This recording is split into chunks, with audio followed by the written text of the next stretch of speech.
Hello everyone, কী খবর আপনাদের? আশা করি যে গত দুইটা ক্লাস আপনারা মনোযোগ সহকারে করছেন। আজকে তৃতীয় ক্লাস। আজকে আমরা দেখাবো প্রথম ক্লাস থেকে। প্রথম ক্লাসে দেখানো হয়েছে যে একটা কার্টুন কিভাবে মুভ করানো যায়, কিভাবে হাঁটানো যায়।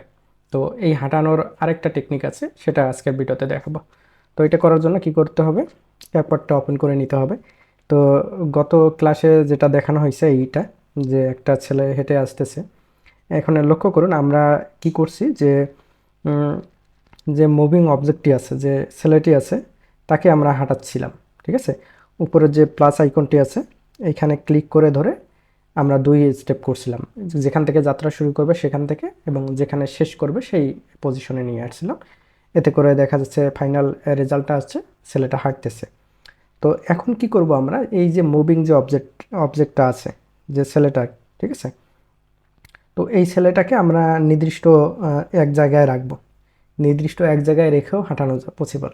সেক্ষেত্রে কি করতে হবে, কোনো না কোনো একটা বিষয় মুভ করতে হবে। সেক্ষেত্রে আমরা কি করব, যে ব্যাকগ্রাউন্ডটা মুভ করে দেব। সেম পদ্ধতি। তো লক্ষ্য করুন আমরা এটা হচ্ছে যে এটা করে নিছিলাম আমরা। আমরা এখানে কি করে দিচ্ছি, যে দেখেন যে এখানে প্লাস আইকন থাকে, মাইনাস হয়ে গেছে, কারণ আমরা এখানে এটা মাইনাস করে দিচ্ছি। এখানে একটা অবজেক্ট হয়ে গেছে, দেখেন রেড মার্কিং দেখাচ্ছে, এটা মাইনাস করে দিচ্ছি, এবং শেষের দিকে একটা মাইনাস করে দিচ্ছি। ওকে, দেখেন যে এখন ছেলেটা এক এক জায়গায় থাকবে। ঠিক আছে, দেখেন এক জায়গায় মুভ করতেছে। ঠিক আছে, এক জায়গায় শুধু পা নাড়াচ্ছে, মনে হচ্ছে না যে এটা হাঁটতেছে। তো এটা করার জন্য কি করতে হবে, যে ব্যাকগ্রাউন্ডটা আছে এইটাকে আমরা মুভ করাবো। যদি মুভ করাইতে পারি তাহলেই মনে হবে যে হাঁটতেছে। লক্ষ্য করুন আমরা যে ব্যাকগ্রাউন্ডটাতে ক্লিক করে দিচ্ছি, এই যে ব্যাকগ্রাউন্ডে ক্লিক করা আছে, তো উপরের দিকে লক্ষ্য করলে দেখবেন যে প্লাস আইকন আছে। ঠিক আছে, তো ওই প্লাস আইকনে ক্লিক করে দিতে হবে। প্লাস আইকনে ক্লিক করে দিয়ে এই যে মেইন কথা হচ্ছে আপনার অবজেক্টটাকে হচ্ছে যে ব্যাকগ্রাউন্ড যেটা আছে সেটাকে জুম করতে হবে। জুম করে কোন পজিশন থেকে কোন পজিশনে নিয়ে যাবেন সেটা, যদি এই দিকে হাঁটে তাহলে মুভ করাবেন এই দিকে বা এই দিকে। ঠিক আছে, এই বিষয়টা করেন। দেখেন আমরা সিলেক্ট করে নিছি এবং শেষের দিকে চলে যাব। শেষের দিকে চলে এসে কি করব, যে এই যে আমাদের ব্যাকগ্রাউন্ডটা আছে এটা লাস্ট সীমানা নিয়ে আসবো আমরা, যে ও হেঁটে হেঁটে কোন দিকে আসবে। এই যে আমরা চাচ্ছি যে এই দিকে চলে আসবে। ওকে, এখন হচ্ছে যে আমরা ফাইনাল লুকটা দেখব।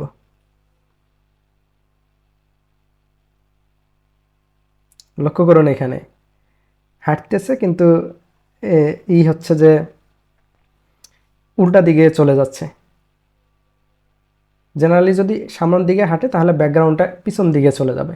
ঠিক আছে, তো এটা একটা শেখানীয় বিষয় ছিল।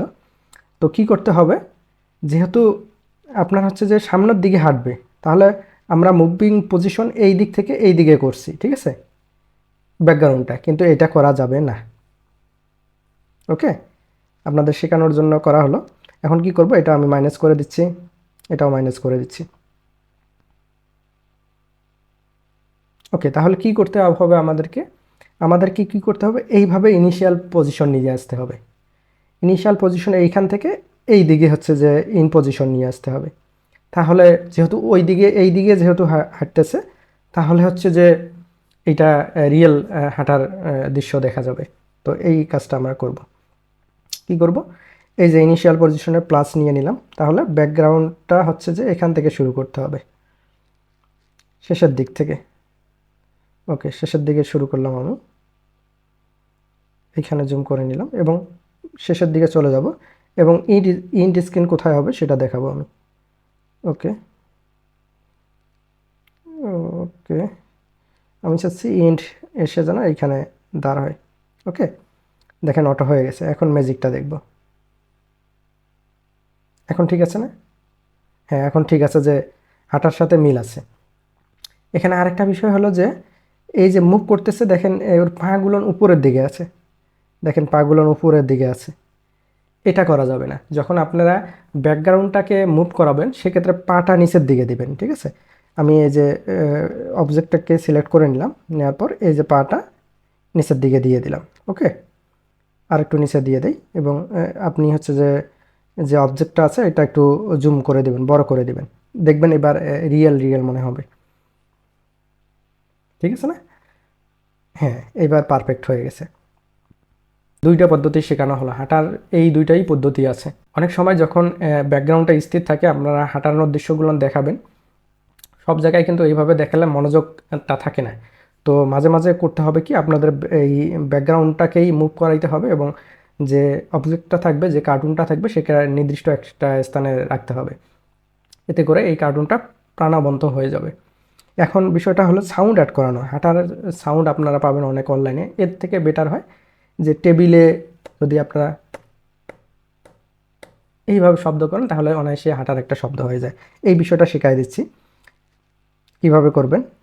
এই যে দেখেন, এখানে ক্লিক করে দিতে হবে, আবার ক্লিক করে দিতে হবে, মানে মেইন যে হোম পেজটা আছে সেখানে নিয়ে আসতে হবে। নিয়ে আসার পর নিচের দিকে দেখবেন যে অডিও নামে অপশন আছে, অডিওতে ক্লিক করবেন। দেন এই যে সাউন্ড রেকর্ডার, এখানে ক্লিক করবেন। ঠিক আছে, এখানে ক্লিক করার পর এই যে যে স্টার্ট আছে এখানে ক্লিক করে দেবেন। যেহেতু আমার স্ক্রিন রেকর্ড হচ্ছে আমি দেখাচ্ছি না, যাই হোক এখানে স্টার্টে ক্লিক করে দেওয়ার পর